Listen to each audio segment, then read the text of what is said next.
Yeah. meeting, and I will turn it over to you, Madam Chair. Yeah, let's, we should definitely begin. And the first item of business. Let's do attendance. Let's just make sure. Oh, and as long as you're talking about that, we used to have little name tags Yeah. for everybody. We just talked could about it. do that again, because I'm terrible with names. Do you want to go around? Yeah, why don't we introduce ourselves? Go ahead. It's only our second meeting. Lee Ice. Vicki Colley Akers. Marilyn Hull. Ruth DeWitt. Lisa Hallberg. Taylor Bussinger. Mark Hecker. Mark Hecker, I'm sorry. I didn't know we were doing staff, too. Luis Ruiz. And Lindsay. And Lindsay. And Porter. And Porter Arneal. Thank you. We're a little, still working out the bugs here. Yeah. Okay, great. So we have that, and then I will turn it to you. So then, the first item on the agenda is the approval of the minutes from last month, October 14th. Any discussion or corrections? Do I have a motion to approve? I'll move to approve. Ruth. And Vicki, I'll second. whoever's fastest. All in favor? Aye. Okay, I'm going to take that as a unanimous. Okay. Do we have public comment?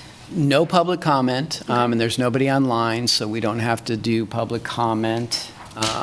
So we go straight to the first item on the agenda. Yep. Which is to review the educational panels for the Injuju Wahobe Sacred Red Rock Project to be placed in Robinson Park. I will ask our guests to come up, J.T. Johnson from KU and Ty Edwards from Johnson County Community College. I'll give a little background since I've been involved in this. They're proposing through a project that they will talk more about to put 2 educational panels in Robinson Park that tell the history of Injuju Wahobe and some of the information about the indigenous peoples here. And the reason I know about that is because it's going through the Historic Resources Commission first as a sign review. So that has happened. The Historic Resources Commission has approved this. So we wanted to bring it to you all because it is a city park and to make sure that it was amenable to everybody on this board. So with that, I will turn it over to them and I will pull up the presentation on the agenda. Start show some pictures. Yeah. Whoops, wrong one. Here we go. Yeah, the setup isn't ideal. Rather than be looking at this. And that We've seen it before, so it's okay. Okay. Hi, Jay Johnson. I'm the one who wrote the grant to get the money to allow the city, to facilitate the city's rematriation of Injuju Wahobe to Kaw Nation. So after the decision was made to return the Sacred Red Rock, a group of us came together and formed a leadership team, including Tony Wheeler from the city and representatives from Kaw Nation and others who'd been involved. And we wrote a $5 million grant to the Mellon Foundation to move the rock and then to create a new interpretive center and materials in just outside of Council Grove at Alagoeo Memorial Park. Part of the process and part of our commitment to the city of Lawrence was, since the rock was leaving, we didn't want there to be a void and to be a dearth of information for people who would go to the park. So we committed and have the funding to produce and install the panels. We originally thought it would be one, but after we put together the one panel about the Sacred Red Rock, we realized there's nothing in town that talks about the indigenous communities that lived here before. And if we didn't have a panel that covered that material, then talking about the rock sort of came out of left field. So that's why there are 2 panels. And as Porter mentioned, The material and the panels have been through the subcommittee for markers at HRC and the full HRC commission. And now we're here today, and we are on the city commission, assuming you all give us thumbs up. We're on the city commission agenda for December 10th. And Tai Yes. Edwards, who's Yeah, I'm a historian, and so I'm working with ConNation collaborators inside the grant project to do a lot of the historical research and writing related to the project. So I was central to helping create the panels. And on a side note, I should say part of our goal in this is the problem with the monument was erasure and denial of Indigenous peoples in general and the Kansa specifically. So our agenda with the content and imagery that's in the panels was to not replicate that erasure once Njuje Wahobé was moved. And I can vouch for that. I know I've worked with Tony on this. It's been a very, very delicate and conscious process because it is amazing with so much history to see where there are effectively traps where we say one thing and don't realize we're once again causing trauma. So it's been a delicate process, and I can vouch for this team in the sense that I've seen several iterations of these, and I'm sure we could have 20 panels, but Yeah. this kind of distills it down to the key information related to Njuje Wahobé. Right. So do you want to just talk briefly about the panels? And just so Sure. the board knows, I broke out some of the text because I know it's difficult to read. Yeah. If you want to read some of the text, we can go through it too. Yeah, can you go to the other panel first? I guess when I think about them, I think about this one first. So when I wrote it, I thought of this as panel one.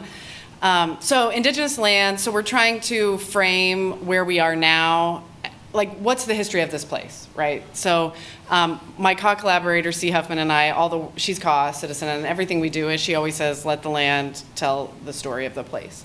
So when we think about what has been here, we talked about homeland, because of course this is Kansa homeland, but then of course through federal colonial policy, it became reservation land for the Shawnee and the Delaware as well.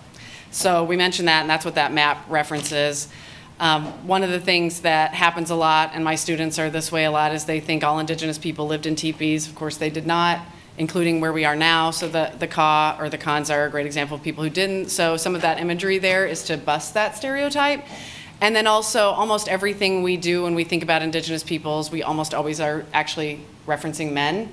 And so we wanted to make sure that, and that's not representative of Kansa culture, so we wanted to make sure we had men and women represented together. So that's part of why we chose the imagery you see there. And then I should say, there's a whole exhibit you probably know is happening at Watkins. It's called Indigenous Lawrence. I'm part of that project too. They're doing an amazing job. And so we wanted to make sure we pointed people to that so that they would go there, because that's where you could get a longer story. And so that's why at the bottom of the panel it talks about learn more about Indigenous Lawrence at the Watkins Museum of History. Do they have, is it a It's going to be permanent. It's permanent. And they've started it. So if we want to go to the next panel, for example, the plaque is already on display so the plaque from the monument is on display This currently. plaque was removed from the stone, Yeah. and it's at the walk. That's right. And so that's one of the pieces that's already on display you can go see, and it's part of that exhibit. So then in this one, we wanted to tell the story of Njuje Wahobé in terms of Kansa relationship, which if you look at the stuff on the left, that's sort of the history of Njuje Wahobé. So there's a map that shows the glacial erratic movement and explains a little bit about that, which I would argue most Lawrencians don't know that we're on the edge of a glacial space. You know, like that's just not something we all can rattle off. So it talks about that, and then Njuje Wahobé is well documented in Kansa history in terms of like non-native Kansa history, like historians studying Kansa history. It's well documented from the 1880s on as part of their ceremonial life. And that image on the very left is one of the images of the like 27. It's called song prayer chart, but we would say ceremonial chart. And he's literally drawn right on. I mean, it looks exactly like him. It's obvious it's him. Shaped exactly the same. And then on the right, you can see the image of the dedication right there in the top right center. That's the dedication of the monument in 1929. And then that larger blue text is what was on the plaque, so we've replicated that, so somebody sitting there can read that. We don't have all the names, but that's the dedication on it. That's Of course, what it says up here. At the top, that's And then right. they listed all the That's right. founders' names. That's right. And those names, of course, you can still see at the Watkins. And by the way, it's now low enough to the ground you can touch it and actually read it, where before it wasn't. And then, of course, you can see those other images. So the two women, Pauline Sharp was one of the co-leaders that started this project in 2019 with Dave Lowenstein. She's a cause citizen. And then her grandmother is pictured above her, and that's Lucy Tai S, who is the first elected woman chief of the Kaw Nation. And she was woman chief at the time that Injuji Wahobeh was stolen by the city from his spot in Shunganunga Creek. And she also lived for extensive periods in Lawrence. She went to Haskell, and she lived here for an extended period of time, even outside of her schooling. And then you can see the right side pictures, right, are all, the very top one is a map of his movement from Tecumseh to here to Alagoejo. So Alagoejo is Kaw-owned land in Kansas. And it's a public park. You can go there anytime and see him. And they have other trails you can hike there. And then, of course, you see him being removed from the base, right? And then him on the truck. And then the bottom right image is a photograph, an artistic photograph by Kaw citizen and one of our leaders on the grant project, Jim Pepper Henry, who's been our liaison with the Kaw Nation in this process. And that's him at Alagoejo Park, where he is now, which you can go see, of course. So that's the story you see there. Yes, and this is some of the text from that panel, the second one.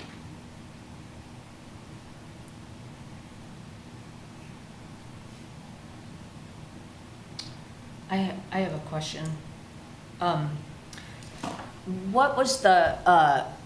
What exactly did the Historic Commission approve? Like the accuracy of the text, or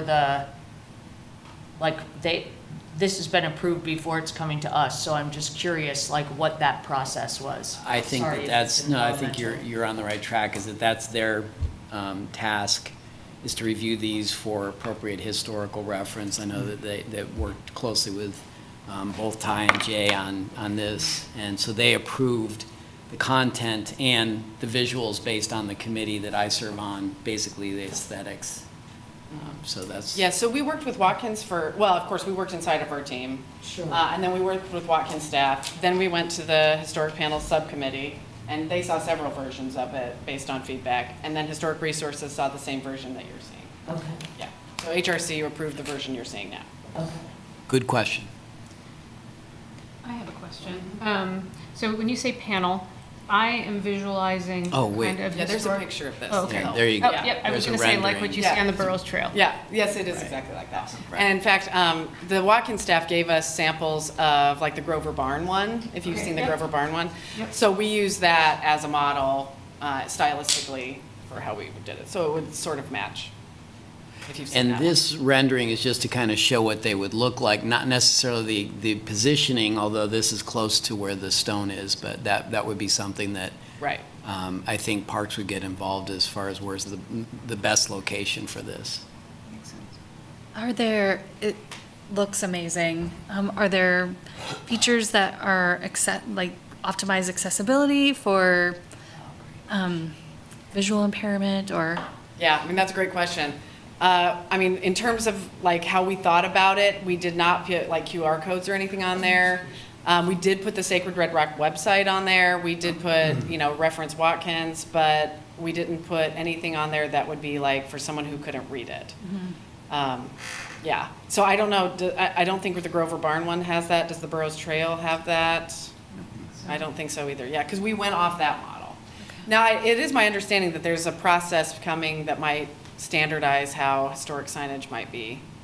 That's In the probably going future. through Lynn Zollner. Yeah, like there's some sort of process that's in development, but it's not complete yet, so I don't know if that's part of that. I have a question.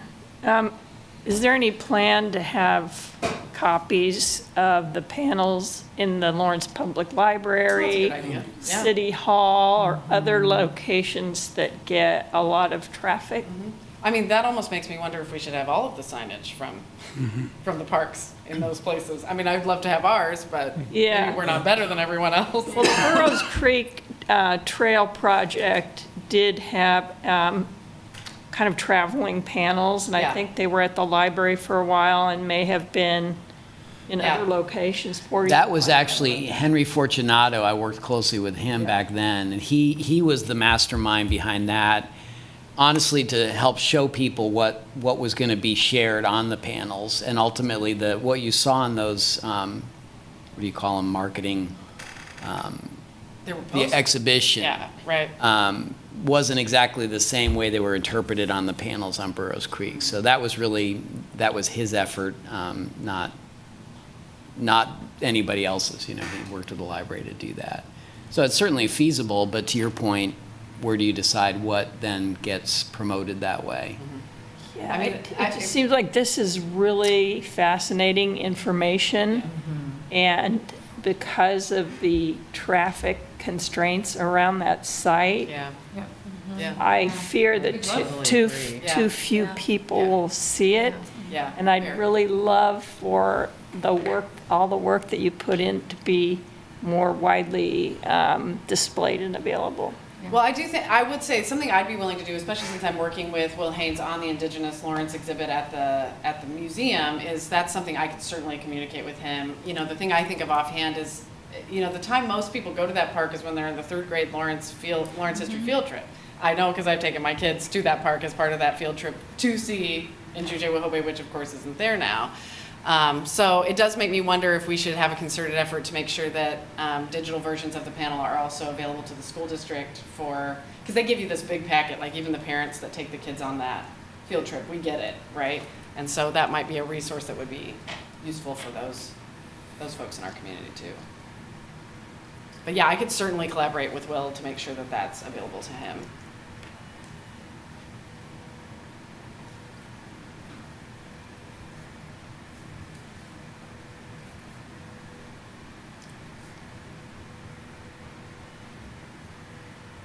Yeah, I will say that I just, as a comment, that these are very impressive, and I'm very glad, I mean, accessibility issues and location aside, I love the panels on the Burroughs Trail, and they've been there for quite a while now. They're still legible, they're still, I don't really see people reading them, but I've read almost all of them, and yeah, they're engaging and durable. And I would love to see this preserved, made available. The design firm, actually the very designer who did our panels, number one, they followed the ADA guidelines for these kind of monuments. And it's the same person who's doing the ones for Alagoeo. So they're not going to match exactly, but you'll be able to tell stylistically that it's the same designer.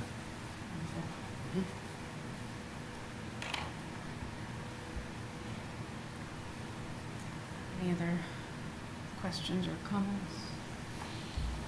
Thank you very much. Is there a vote on this? Yeah, so you should, I think you'll need a motion and a second and take a formal vote.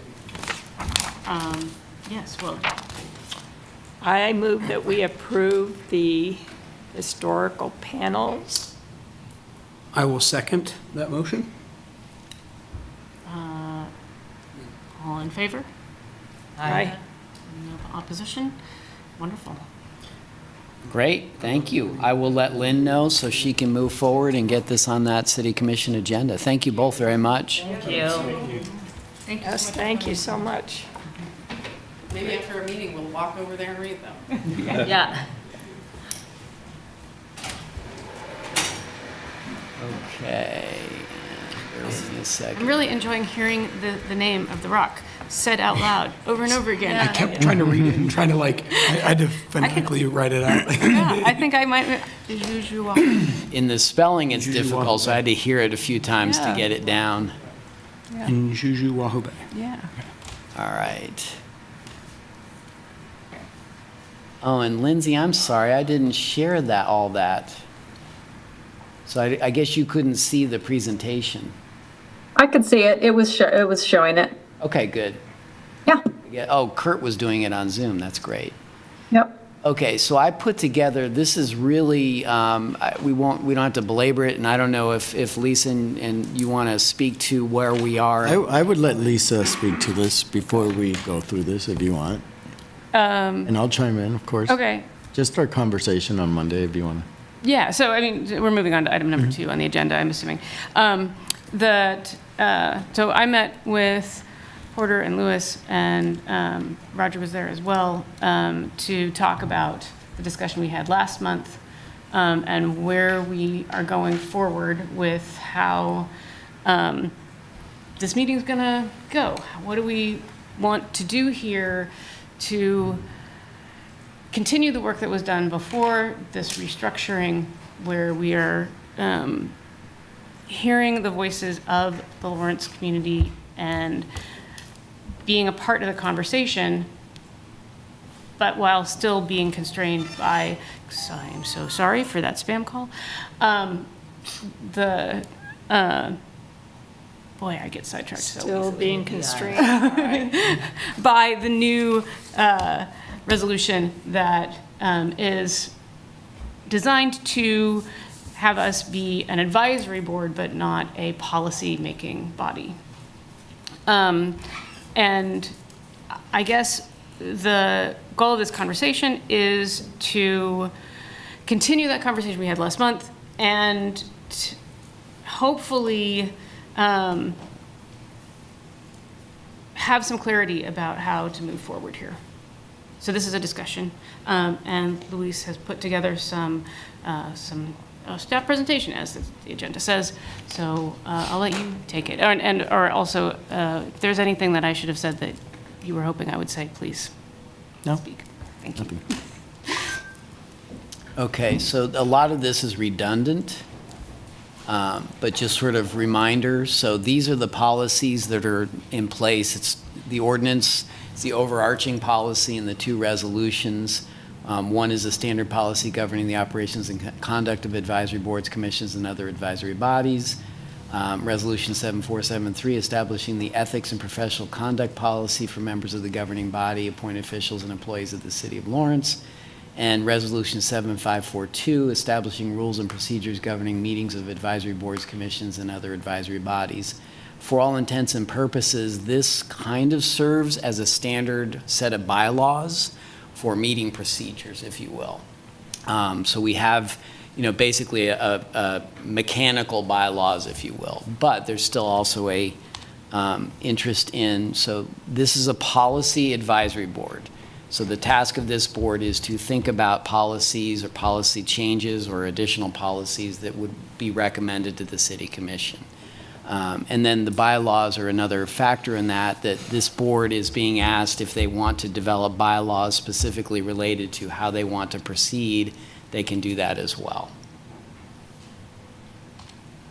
And then the 2 unmistakable identity advisory boards under this department are obviously the Parks and Recreation Advisory Board and the Cultural Arts Commission Advisory Board. So very specific tasks for each of those board areas. And this is just the purpose that was described and the purpose of that. This is, sort of the general stuff that I think you've heard before. Advisory boards shall receive direction from the governing body via the city's strategic plan and assign work priorities, or via other specific direction that the governing body may provide. Advisory boards may make recommendations to the governing body through approved minutes, work plans, progress reports, or formal recommendations. Advisory boards shall not have the authority to direct the governing body or city staff to act and shall not have a role in the operations of the city outside the scope of their specific purposes and duties. Chairs of the advisory board shall communicate with the staff liaison on matters related to the advisory board's operations and agenda. And rules of procedures, advisory boards shall follow the meeting rules and procedures as outlined in Resolution 7542 as well as in their bylaws.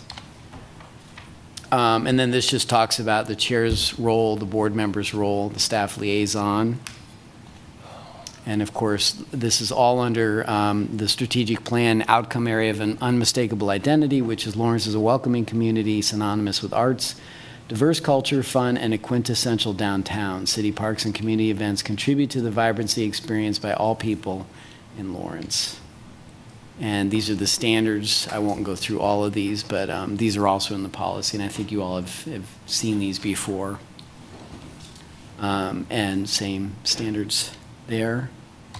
And I intentionally, we put these on the or on these agendas so that you can actually go back and reference these. You can even download them if you want to, so it's part of your record keeping. Obviously, the strategic plan, unmistakable identity is one of the 5 outcome areas, and the commitments are the 6 areas that we focus on as to how we do the work that we do. And of course, the key that we hear a lot about is the key progress indicators, or KPIs, which are listed here. And this is really what we're leaning into, is these have been identified in the strategic plan. And basically, you know, whatever work we're doing should be filtered through these as to are they being advanced by the work that we're doing. And that's basically the nutshell.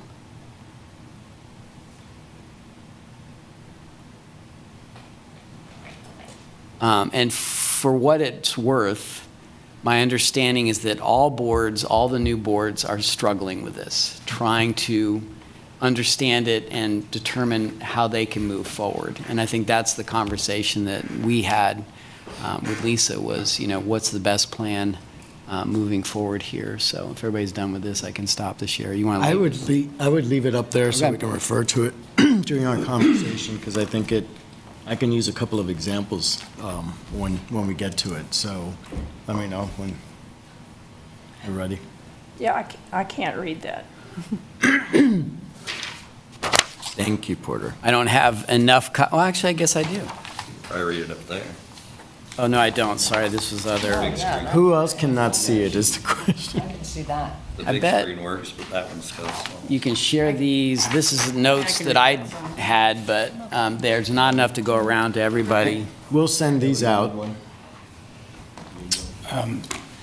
Somebody else needs that. Okay. Yep. Okay, cool. Thank you. Well, and the other thing, hang on. You know what I can do? Let's do this. Stop share. Share the city. Let me go to the.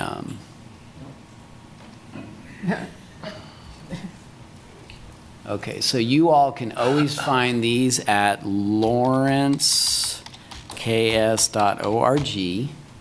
This is the main webpage, and you go straight to strategic plan, which is always up here in the sliders, as we call them. This is the whole background, overview information, background information, the outcomes. You go to unmistakable identity, and here are our progress indicators. So we can actually go through them. And we have a new system where actually Luis and IT is putting this information in there, so this information will be updated as we glean more information. Some of these haven't been started. For instance, there's a new measure, that UI4, so at the end of this year, we will have a number for that, and then we'll be able to track it, but we don't have an annual number just yet, because it's a new measure.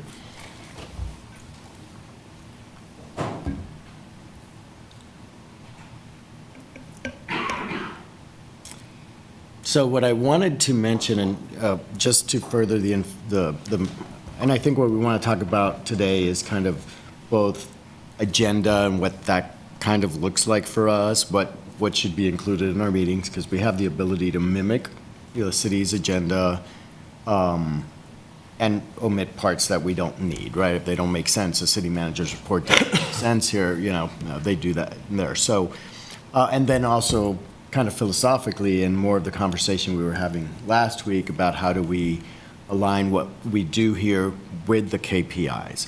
So I just want to make sure that it was, and I fear that I was not clear enough last week, thinking that we could be very productive with that framework, you know, as long as we're really focusing on what we've been asked to focus on. And I want to give just a quick example here, but for instance, the presentation we just had today, we did this because this was kind of the trajectory of this project before this all happened. So, you know, we needed to bless it because it is in a park. But the way this would happen in the future, or why we feel that it's still appropriate, is because we have 2 KPIs here. Can you go up to, what are they, 8 and 9? So up, down, I guess, there. So we have a couple of KPIs that relate specifically to equity and inclusion, right? And I think a presentation like this saying, how are we moving the needle on this? I'm not saying that would have a huge effect, but this is the way that we can connect it. We're not going way off base here by saying, okay, we want to approve this. Here are the KPIs that the city has committed to. So I think that's the way we work, and not just with this, but ideas that come to the board or through the board. The only thing that I think we need to add is some an approval process. How does it come to the board? How does the board approve? Yes, we want to take this on. How we come up with ideas. So again, being able to get input from the advisory board who, are out there on our behalf, so that we still have space for that dialogue and that conversation. And then some of, the projects we can take on are, what are our capacities, right? So one of the things that has recently been talked about is, making sure that the body is sticking to policy versus operations, right? We know our capacity, we know our budget, we know that if we take something on, something else may have to be given up, in order to take something. Right now, we're not building capacity, we're staying within our confines. So making sure that we're able to do whatever we're asking the board to advise us on, but that it's still consistent with the KPIs. So I don't know if that adds more support for saying we have the ability to take on what interests the community, what interests the board, but it's all going to have to be based on our joint agreement that, hey, we need advice, we want advice moving this forward, rather than you shall do this. I think that's what they're trying to rectify.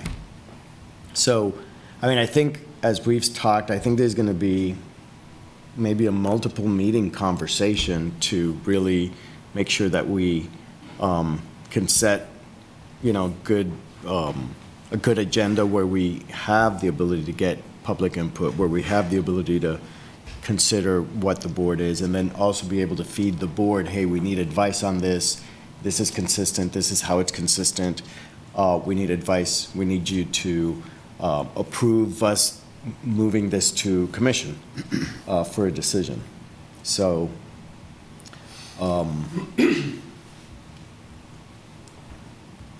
So that's kind of all I have to say on that right now. Would it be possible to give, thinking ahead over the next several months, are there examples that you envision as topics to make this more concrete and less conceptual? Maybe that's my bias, or concrete. But I second that. Yeah, I will say that when we were talking about the agenda, my initial thought was to have this discussion first and then do ADJOURNMENT Wahobe after, so that we could put thought into practice. Unfortunately, when you're having folks come in and present, it's very rude to make them wait for us to have a discussion like this. So, but I'd like to say, I still think it's a good mental exercise. It's a good example. This is the kind of thing that's going to be asked to approve. Where does that come in the pipeline of things? How do we anticipate, how do we see these agendas items coming so that we're prepared and can be effective? Yeah, and even a list of things that we would, even boilerplate stuff that we want your advice on, right? One of them, as we've been working on I think it's been in the works for a while, it just never has been initiated, is park naming policies. So a list of those things that we will seek your advice on, right? And ask for your approval on those things. So that can be included in the examples that you're asking for, right? So what is it that you're you know, and some other things. One of the things that's really going to help us is going to be this comp plan, you know, that hopefully, I mean, we're meeting tomorrow, so hopefully we're right there, right? And then some of those initiatives, because once we have that, it's easy to point to. And I think collectively, we can sit down and say, here's the comp plan, what do we want to focus on? You know, so it's not that, we might have some things we can identify easily, you know, that, but I think the most value is going to be in policy changing right now, and a lot of that has to do with, you know, with the master plan or the comp plan and some of the things that are in there, right? And that's work we'll have to do, come up with that list. And for I sure. think that would help a lot once we get that list so we could focus. So today's really presentation wasn't a very good example because that was already decided, so there really wasn't need for a vote other than just going through the process. Not to say it was good or No. bad or whatever, Yeah. but it was already decided. And so going forward, eventually we'll have a list of things, whether it comes from you. I don't know where we fall as far as if it's not on there, so it can't be talked about, or? What do you mean? Well, I mean, we're talking about park naming policies. I don't know if there could be something else that may be added to that. Oh, yeah, that's Or a suggestion just by an somebody in the example. public that says, Well, one of the things that we want to make sure that we maintain is the integrity of the meeting, right? So it's not that it can't be there. If somebody has an idea, hey, I want to talk about this, then there should be an agreement that it'll be in a future agenda item, right? Because then there's a group decision, yes, we want to take this on as a topic, right? So there should be at least majority vote saying, let's take this on. That gives whoever is presenting that change and the city and anybody who may want to sit in the room and listen advance notice. The worst thing you can do is start talking about something that is not on the agenda and there's nobody to represent either side, or, you know, you put, so I think that an effective way to manage it is say, hey, I spoke to somebody, you know, when you do the round table at the end, and maybe that's, and again, I think that's the format that I'm saying can be discussed, how we deal with these ideas, right? But I think that one of the fair ways is making sure we're not just dropping things, hey, I want to talk about this today because we're not ready, nobody's, you know, from the outside, but I'd like to just consider this for a future agenda item, you know? And then the vote is it an operations question that you're asking? Is it a policy question? Would it eventually make its way up to commission for a decision that the advisory board can take part of? Or is it truly, hey, you need one more lifeguard on that, you know, where it won't never get to the commission? An extreme example, but, you know, so I think, yeah, I mean, that should be part of the conversations that we have. I think we can talk, again, two ways. One is format, one is philosophy, and, you know, how we want to handle the product, and the other one is how we do it. But both have to be had. and Right. maybe that does come at the end of the meeting. I mean, whether it be just general information. You know, if the public wants to know where are we on completion of a trail, I mean, where do we get that information? If we can't share it here to put that out there, to let them know well, the trail will be, or where are we on the pool?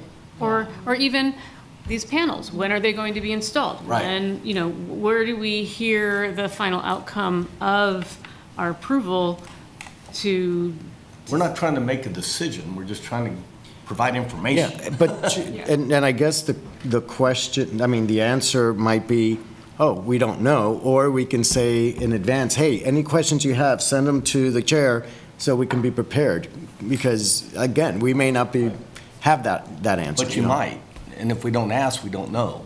Okay, and then what? Then They could share the information, or they. no, if we don't know, then what's the next step? Because we still have to communicate it out. I mean, I'm not saying not to ask, it's just, We'll try the next meeting. right, At which some is point in time, fine. we're gonna know. Which is, or, hey, can you bring an update to the next I meeting? mean, we That talk gives about staff. transparency and being. What I'm saying is giving staff information. the appropriate time to prepare for it, right? I want an update on the trail. We don't have that right now. Can we talk about it next meeting? We can bring an update. And then you add it to the agenda, right? So I'm not saying that there shouldn't be that space, or we'll send it out to the board, we'll put it on the website or something like that. So you're not saying, hey, we need this information right now. Well, we don't, we may or may not have it. The most appropriate thing, hey, can you provide, next month, can you provide this and we can add it to the agenda, then it's an item, everybody is notified, we have time to prepare, hey, let's get a report, let's do, that's what I'm saying. I don't want to exclude it, I just want to make sure that, that there's a process so that, hey, so that things don't just come out of the blue and then, we can't respond appropriately. We want to be prepared, the best possible way. So, that's my opinion. I mean, the board can say, hey, this is how we want you to do it. Of course, this is going to have to go up to, legal and all that to look it over, any major changes to the agenda. But I want to make sure that we want that, absolutely. And as a board, you're also welcome to reach out to staff as a board member or, a private citizen. Hey, where are we with this? And we'll be glad to do that. That gives us, again, time. If it's not something that, needs to be announced here, I think one of the questions is, do we do for the board, and I know the answer is going to be yes, a division report. Here's like we used to do. Now, yes, so, I mean, again, we know that some of these things are unclear, but we do have some latitude with how we arrange the agenda. The city manager's report can be maybe changed to the director's report, and I can provide a report from all, so we can work within it. And, one of the things on this is just stay open to what possibilities we can work within and not so much by what we're limited by. Because I think there is a way to be productive, have public input, have input from you, as long as we're going through this filter of, strategic plan and in an advisory form so that we can get up to the commission. And, I think we can agree on a pet project for the year. Like, hey, this is what we're going to dig into. And I think, so. I have a thought. Yes, So please. UI1 talks about percentage of satisfaction from the patrons on Parks and Recreation, right? So I think what some of you have been on the board for a while is that was always our chance to say, hey, I heard this. I heard you're doing a great job with aquatics, or hey, I'm hearing a lot of complaints on trails. To me, if we frame it within that UI and say UI1 is community feedback, so feedback you're gathering, giving to us, we probably won't act on it, but at least we hear it. So I think, especially you and Marilyn, I think, and maybe John, who have been on this for a long time, that was kind of always the mouthpiece, where we hear things or you're hearing things, so we want to hear the things. Great, that's wonderful. So that's within this framework, it's UI1. So there could be an open conversation in UI1 every meeting if you wanted to do that. Or you can get more specific and go down into the cost recovery modeling, and maybe we talk about cost recovery modeling. We present what the model currently is on what percentage of revenue versus expense on aquatics. What is our expectation on that? So our expectation is that creates 30%, the revenue covers 30% of the operation. So that's a conversation we could have. Golf might be 85% cost recovery versus, and then we could talk about that. Is that where the community should be? The wading pool is always free. Is that something we want to maintain? Within that KPI conversation, we can talk about that. We can get your feedback. We can say, look, here's what our budget's showing us. Here's what we're thinking. What do you think as a community? And to me, that starts to get to some of the tangible things we can talk about that you can give us really good input on. You can't set the budget. That's the city commission's job. We advise the city commission. But you can give us feedback.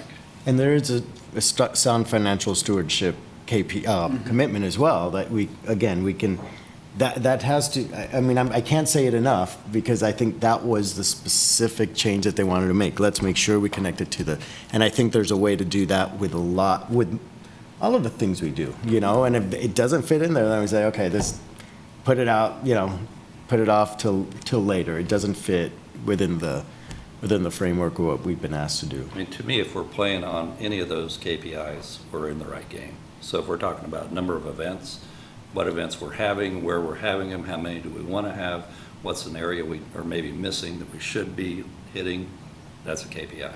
So that's you advising us and going, hey, yeah, we got the parades, but are we really missing this area?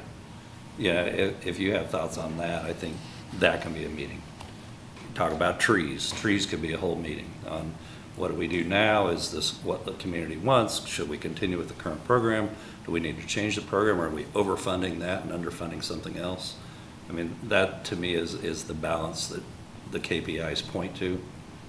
And it gives us the opportunity to talk about that with you.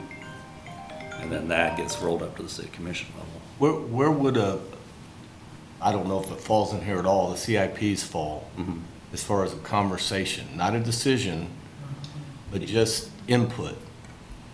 I mean, my feeling is that's under UI1, that you're asking a question, hey, what's up with that turf project at YSC? Or where are we at on the pool project? We're hearing a lot of public conversation about that. And that we can inform you on, here's where we're at, here's where we're going to the commission X day. You know, that's my feeling. And that could be a very small part of the meeting. It's kind of the, you know, the advisory board reports you guys used to do. Right, I think it could be in a this, report form. Right. and So then- where would that, as far as getting, would there be a time in the year when you're doing the budget that these are the lists of CPI that the staff has come up with in a presentation, so we have some idea what those are? Because it's up to you guys, I mean, to present those. So you're in sound fiscal stewardship as part of the guiding principles in here. So if we pull that in as a conversation piece for a meeting, we could talk about where we are on budget, where we're going with budget, what our trend is, are we stressed, are we okay, are we having to cut, you know. You could at least hear that, because then that gets to the city commission. And the city commission's sitting up there going, okay, we gotta cut something. And Just to make sure everybody's on it, does everybody know what CIP stands for? And you can be honest. Capital Improvement Project? Yes, okay, so there's a whole separate CIP budget because it's funded differently than other funds, so. So that's- And that's actually listed, everything we're talking about is listed on the website. It's just how we fit it together in a meeting. Yeah. Yeah. Right. You know, if you're going off on, I think we got too many staff over there, then you're out of bounds. You know, so you've gone outside of a KPI because there's nowhere in there to talk about the number of staff it takes to maintain the aquatic center. So, I mean, to me, if we stay in bounds, we could talk about darn near anything. May I give an example of something that I'm not sure if we'd be able to talk about or not? Please, I think there's a time to throw it all Great out place to there. start. Okay. One thing that's been on my mind has been how the public, sort of at the 11th hour, nixed all the work and community engagement that had been done around the renovation of the outdoor pool. To me, that showed that there was something wrong with that community engagement process. And I would find it worth our time to talk about, okay, when we have these sorts of big projects, what does community engagement look like? Is Yeah. that the kind of thing we can talk about or not? Well, we have, there's a conversation on that, and I think you can bring it up, the question, I would have the answer. There's conversation being had at just more of a global level about this, you know, and how do we engage so that, you know, projects like City Hall or projects like the pool or others are you know, that we do the community engagement in the way we say we're going to do it, you know. So our communications department is working on a plan in order to ensure that we're embedding it into our processes in the future, especially, you know, after, you know, a few projects that have gone down the path and people, well, we weren't involved. Okay, they were, just not the way that we need to really engage with Laurentians, right? So there is that acknowledgement. But I do think that in some cases, you know, public engagement is bringing it here to you for the question, how should we engage? We want advice on this, you know. So I don't think it's necessarily out of the question, but this, again, it's not just how we do, you know, MSO does public projects, and sustainability, you lead some other so we want to make sure that it's a holistic approach, not just Parks and Recreation or our projects. So to answer that question, there is some conversation happening around how do we really engage with the community, so that this doesn't, they don't feel that this is the only recourse, the 11th hour thing. So yeah, there's an earnest, looking in at that process.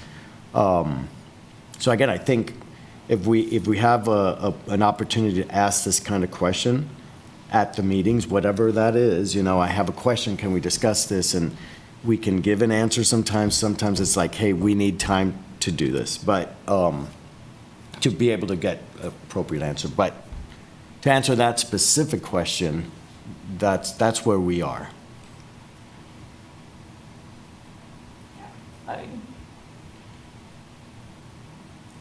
So you're saying we have another. It's sort of like you're telling me, well, this is being dealt with at a global level within the city. It'll be dealt. Okay, it'll by be dealt with. someone else, not by. It'll be, well, it would have. Again, you can't really. Well, let me answer this. By the time we bring another project to you, this will have been addressed. And we will. Based on what community feedback? Well, that is the communications office. We're not making that policy. We're gonna, like the communications policy, we're gonna adhere to it. We're gonna be a part of the solution. But it doesn't land on this table solely. Recognizing that we could have done things differently or at least the outcome, we realize that. It's not gonna be the city. We can't speak for the entire city, but whatever the city does, it's going to speak for us and how we approach it as well. Using the community engagement, we have KPIs related to that as well. So again, it's not like parks, you need to do this differently. You need to engage with the community differently because it's, that means a lot of things to different departments and how they engage. So, so it's a real conversation we're having. Now, we may come back as part of this, and realizing that we could do things differently, that we do bring it to you. Hey, this is the next project this is our thoughts on the community engagement for this. What are you advising us? So that we're engaging you more in the process. Again, we want to use you as advisors in our projects. It may not be what playground we get, specifically, but we want to develop this land. What is, we need commission approval for that. How can you advise us on that? So again, it's not to exclude anything. It's just to make sure that we're not saying, hey, now you must do this because I as a board member or we as a board say that the city should do this way. I don't think we've ever.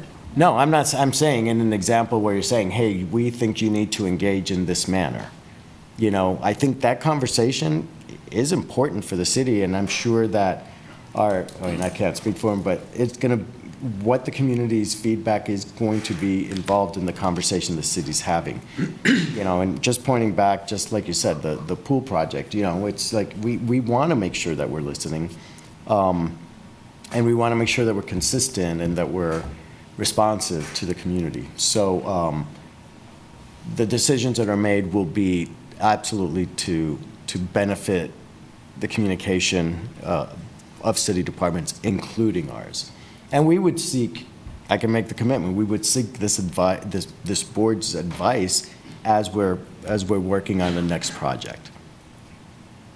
So it sounds like if something will go to the city commission for decision-making, it has a pathway through here. Correct. But if it doesn't, but it's still something big that you all are doing, like, I think of the closure of the 2 parks, would that have a pathway through here or no? Or is that like this big box called? For you to, well, I guess the difference, I guess the line is where you're saying you can't close those 2 parks. We're like, we have to. Or- right? So one is telling us, one is policy. Hey, we want to go to the commission saying to fund more, because if not, we're going to have to close these parks. That's a policy decision. Saying you cannot close these parks, that is an operational decision, right? So it's a very fine line, and we want to respect both sides of it. We have a job to do. We have decisions to make based on our resources, our knowledge, our staffing. Sure. We know who doesn't show up on a Monday, or that we're going to miss 3 people on that Monday. So somebody say, you need to do this, we may not be able to, but, hey, I think we need to approach the commission and say, hey, and this is just an example, but that's where that kind of line is. We want more funding, we want, to get the commission to support a certain thing and make make a recommendation for that, versus this is how and what you must do. Right? Yeah. So I think there's room. Yeah, can the questions not be, though, my impression is you didn't have a choice, right?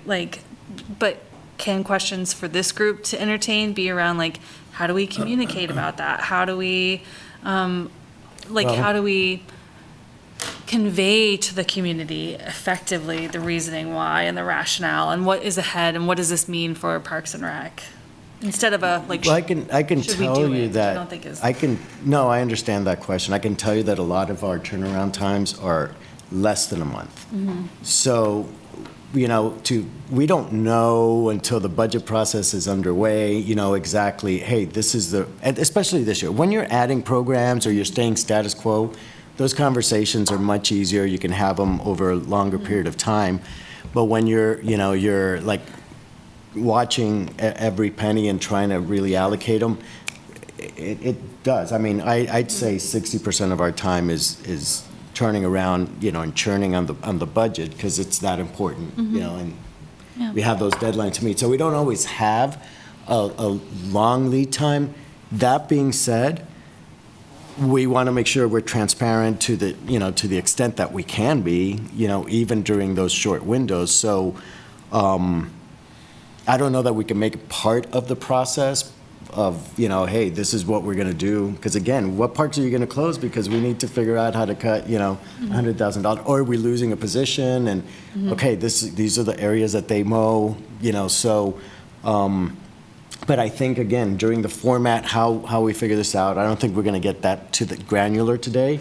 I think, hey, this is what we'd like to hear from you guys, And even if it's, hey, we're heading into budget season now, are there any updates you can give us? And not that we weren't doing that before. I think we were providing these little bits of updates here and there, but I think we can be more, hey, for the next, even have them on a rotation, on a schedule. We know the budget's going to be due on this day. We can give you an update as of that day. So we can build that into the formula so that we're still being transparent without, a 5-hour meeting, where we're covering anything, so.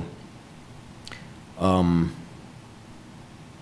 can we make a standing agenda item as a staff or director update? Director. And we used to have that in the old one, so we can, again, Yeah.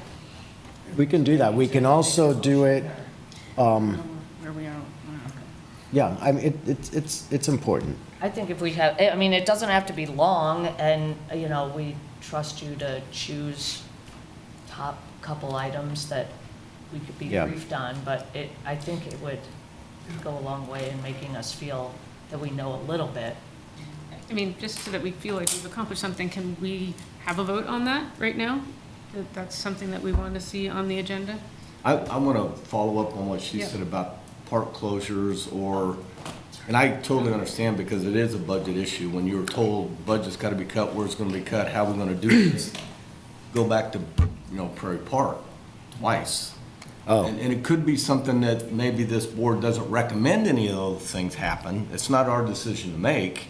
You've got to make the decision that we've got to close these 2 parks because we've got to cut budget. And it's either people or parks. That's what you have to deal with. But could it be something that, because at some point in time, and maybe this won't happen anymore, the chair has been asked to come to a city commission meeting in response to maybe something Parks and Recreation is delivering, and we're in support of it. You see that happening? Yes. Continuing.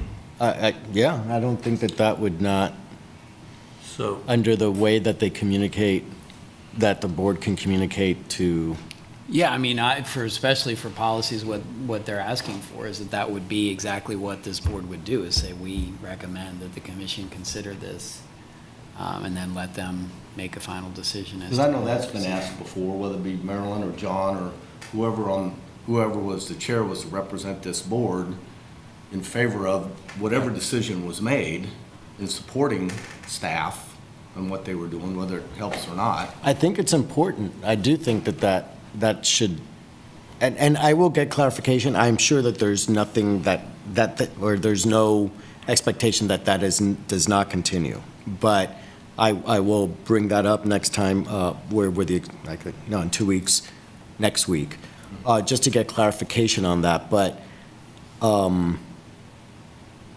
I think that, part of this is making sure we're all aligned. So if you're making a recommendation, we want to be in the background saying, yes, we have the ability to do this, and transparent enough to say, okay, this was a focus we had. We're going to have to let that go in exchange for this. Is the board okay with that? Because this was something we might have been working on. But so I think if it's up there to support, what we can all agree is important, that it would be critical in that process of advice.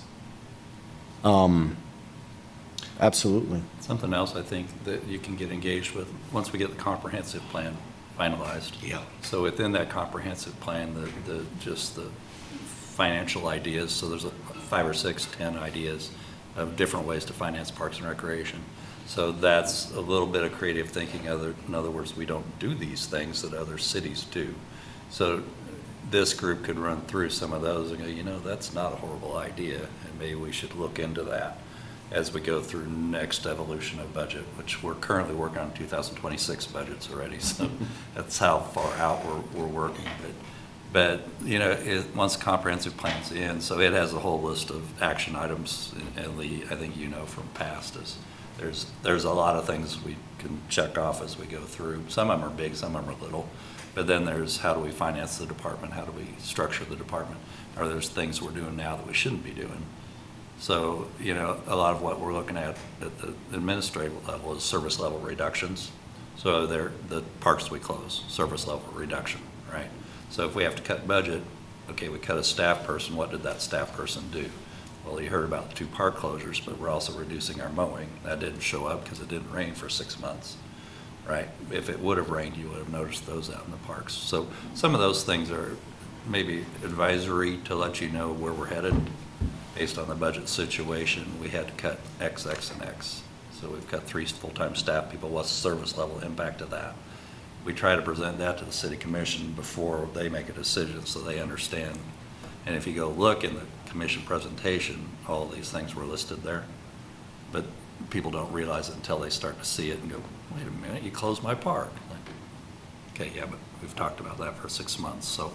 So maybe from an advisory point, those are things that we could, as we're developing a plan, we can talk to you about them and say, hey, look, here's where we're going. And, the problem is we only meet once a month. And sometimes we have to turn this around in 2 weeks from city manager request to us telling him what we want to do. And by then, it's already gone, and we'll be here telling you, hey, here's what we did.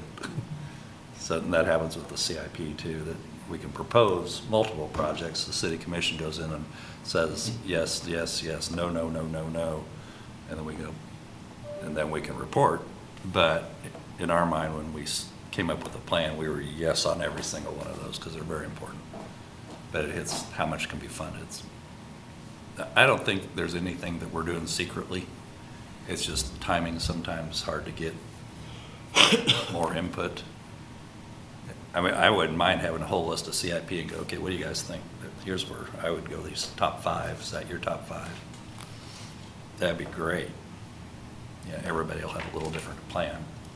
But when it gets to the city commission, we could at least say, advisory boards reviewed our full list and identified the top 10.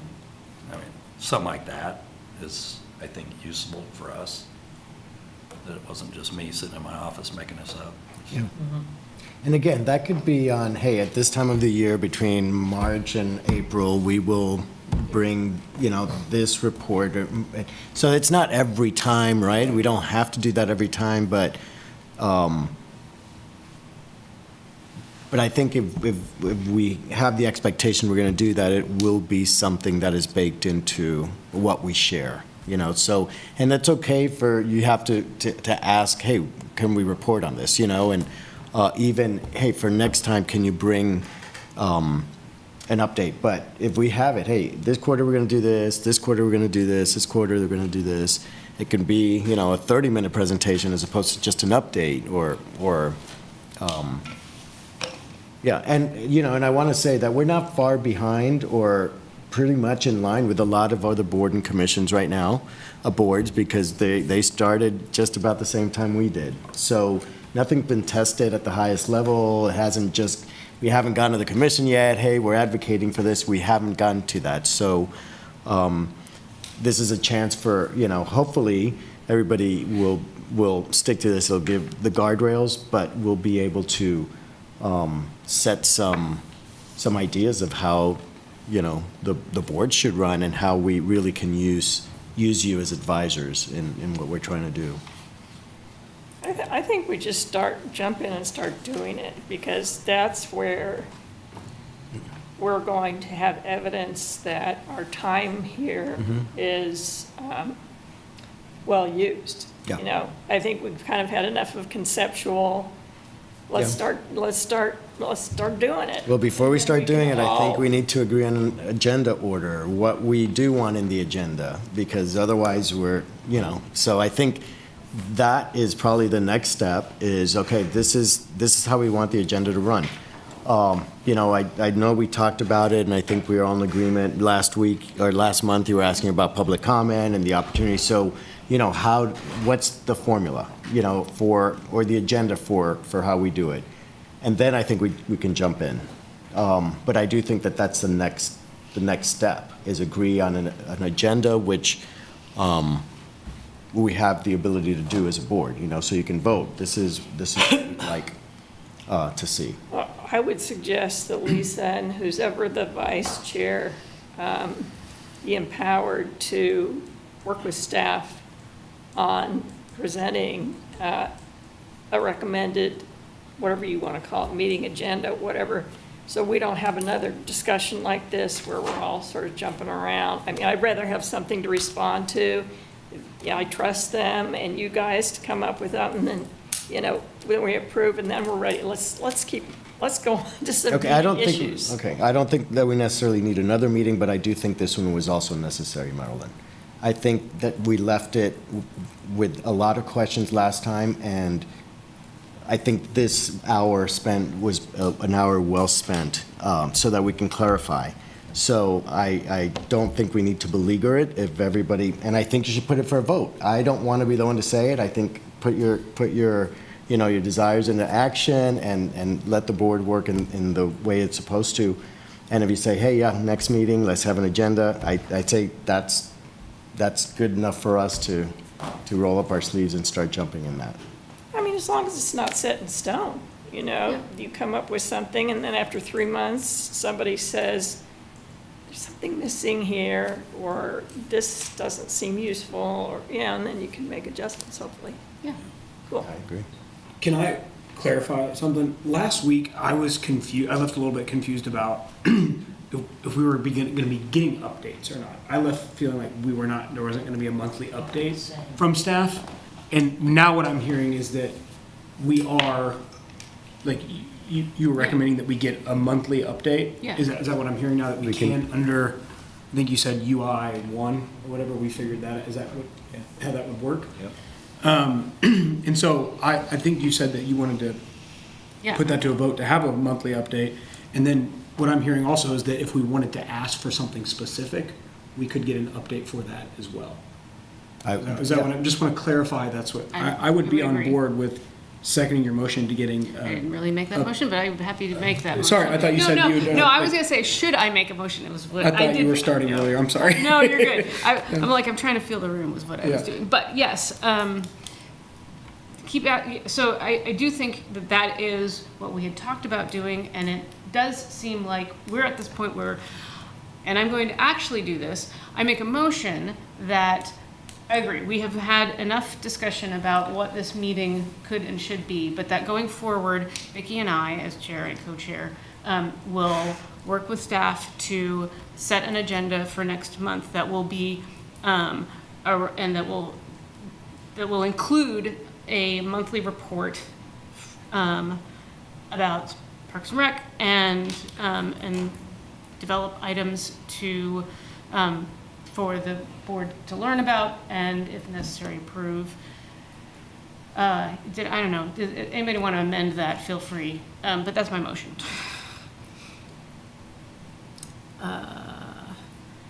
Do we have any amendments to that, or should I clarify? I think it's clear. Did you Yeah, get that? I think I got the. Most of it. It The didn't, gist of the it. perfection is not necessary. Basically, what I'm hearing is that the chair and vice chair will work with staff to talk about and develop an agenda that includes appropriate updates. Yes, I think that sounds good. I'll second that. Oh, go ahead, Go ahead, Taylor. Marilyn. I would second that. Okay. All in favor? Aye. Awesome. Yeah. Excellent. That's how we do it. We've made a decision. We have made a decision.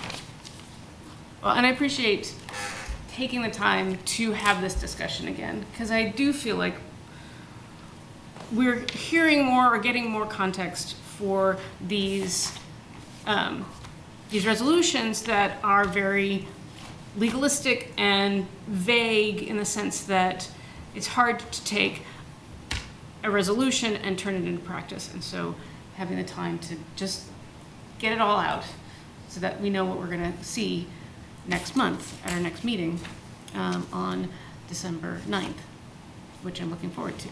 Which, well, we'll give updates. There is some discussion about not having to meet in this room possibly.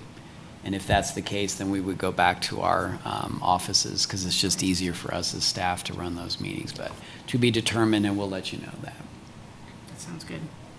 Did we get this date and time? I think at the last one, it was sort of a, we'll try.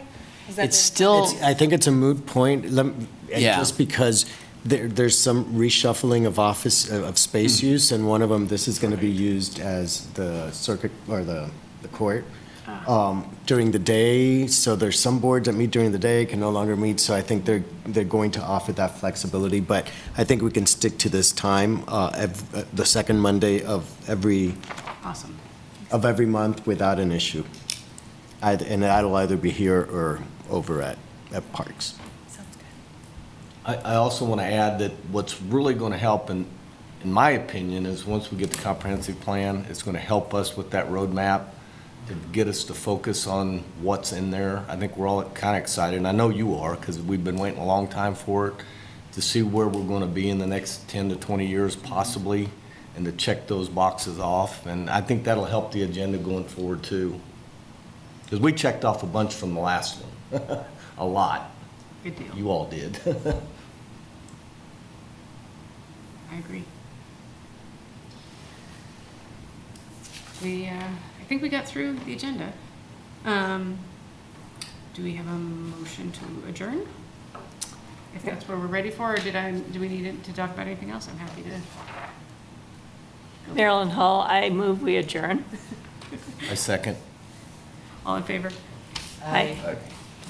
Thank you, everybody. great work. All right, I actually need to be somewhere else, so I'm just Oh, going to Lindsay. run away. Thank you. Thank you Lindsay. guys very much. See you, Lindsay, thanks.